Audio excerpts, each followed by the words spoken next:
Realizoval projekt záverečného programu a mali sme cez program ako aj takú menšiu zábavu.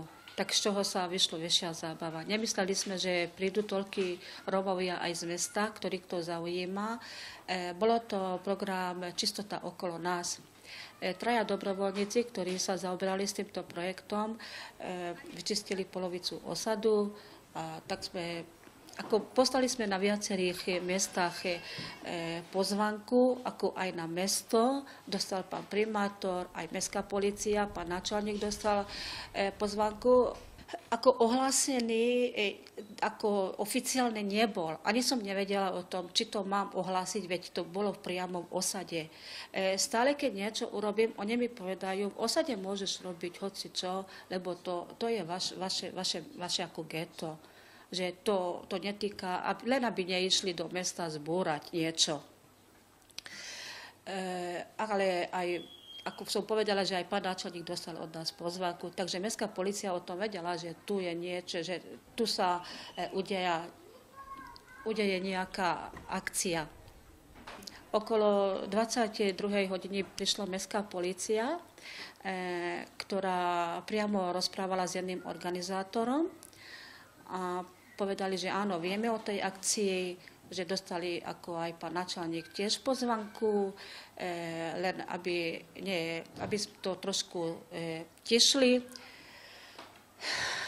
A keby bolo nejaký problém, aby sme zavolali na mestskú políciu, keby bola to nejaká hádka. Otočili a odišli.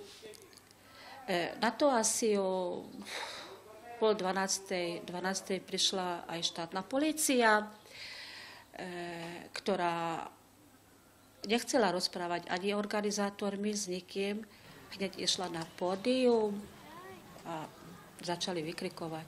Išli ku jedného, ktorý hral a spieval a povedal mu tak, že ty si to, s kým máme nevybavené účty.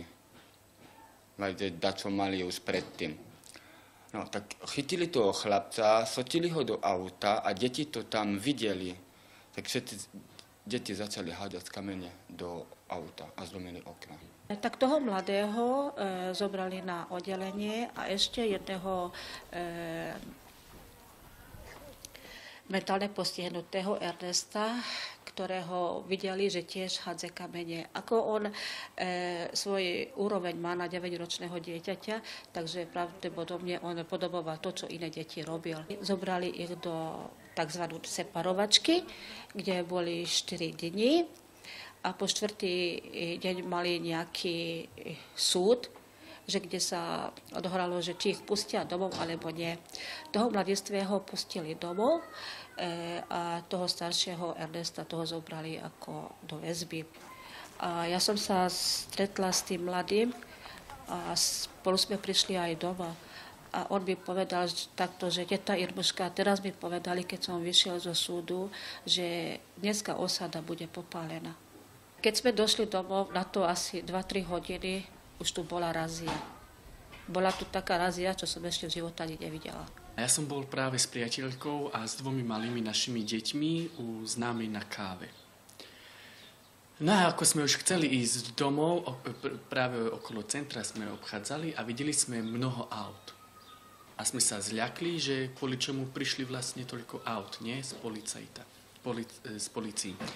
Tak sme utiekli naspäť k známej, ktorá už zamkla dvere, pretože ona to tiež videla, tak sme museli cez okno vojsť.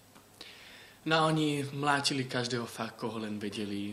To bolo dačo hrozné. Ja mám 23 rokov a v živote nič také som nevidel len vo filmoch.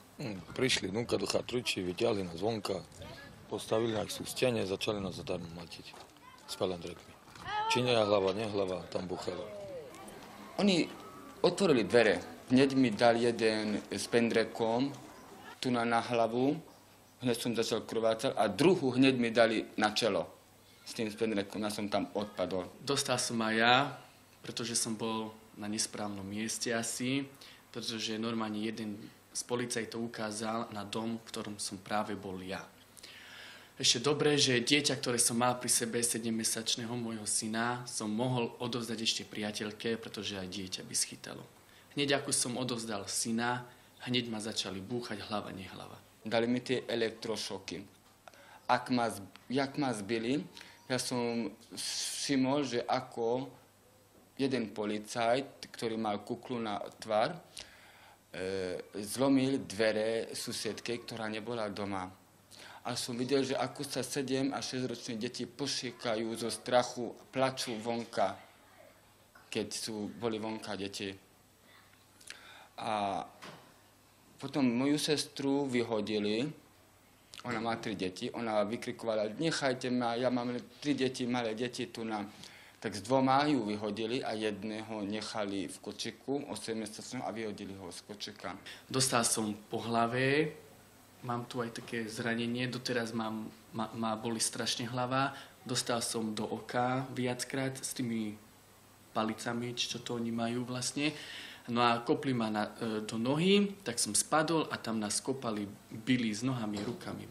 Mám po sebe ešte rany, ešte aj tu sú rany, pozrite sa. Zdvihnite mi. No. Vidíte to? Také rany sú. Zbili, kopali, to niečo nemožné. Jak toto môžu robiť? Že prídu, každého tu zbijú? Čo si oni myslia? Že môžu robiť, čo chcú? Pretože sú policajti. Tak prídem normálne, kľudne, všetko urobím. A ešte to nie, na obvodné oddelenie, čo sa stalo. Čo sa stalo na obvodné oddelenia. Toľko ma zbili prepáčením, že ja som sa postral, pošťal. Nevieme, že kvôli čomu. Nikomu nič nepovedali. Nevieme do dneska, že kvôli čomu. Potom, jak sa to všetko skončilo, ako odišli od nás, tí policajti, tak nás dali k autu, postaviť sa, hore ruky, rozkročiť nohy a tam nás, nie všetkých, no mňa osobne tam už nemlátili, ale kamaráta tam sa ho spýtali, že ty si ten klavírista, ktorý hral v sobotu, a on povedal, že áno. No a začali ho búchať hlava, nehlava. Ja keď som už fakt toto videl, ja už som sa normálne triasol. Posadili nás do auta a už tam som mal odvahu, lebo tam už nevidel nikto, začal som plakať tam. Ale fakt plakať na pleciach Jula,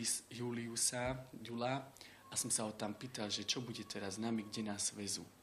Zobrali ma núka na policajný zbor, povedal som meno a keď som sa narodil, oni mi dali taký papier, kde som mal už moju fotku a odo mňa údaje ako občanský preukaz. A volali ma núka a povedali mi, tu je ten frajer, ktorý má kamarátov z Bruselu a z Bratislavy, teraz zavolaj do Bratislavy, do Bruselu, nech prídu ti pomôcť tvoji kamaráti, teraz ti zlomíme kosti, ruky, všetko. Tak oni ma udreli ma na krk, spadol som na zem, na brucho a jeden mi chcel zlomiť ruky a 2 mi skákali na chrbát a nadávali mi, že teraz zavolaj.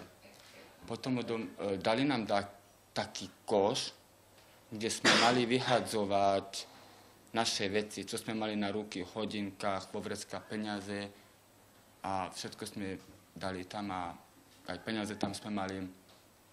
Potom, keď mňa už pustili okolo 9, pol 10 von z policajta, tak som išiel k doktorovi, krvácal som a nevyšetrili ma. Povedali mi, aby som išiel do Košic alebo do Šatce. Neošetril, ani sa neopýtal, že čo mi je, či ma neboli niečo, či ma zbili, alebo niečo. Preto som nedôveroval tu v Moldave lekárom, preto som išiel do Košic sa dať vyšetriť. Lebo som videl, o 2:30, keď som tam išiel, hoci čo tam napísal, ja som musel podpísať, lebo tam boli policajti so mnou.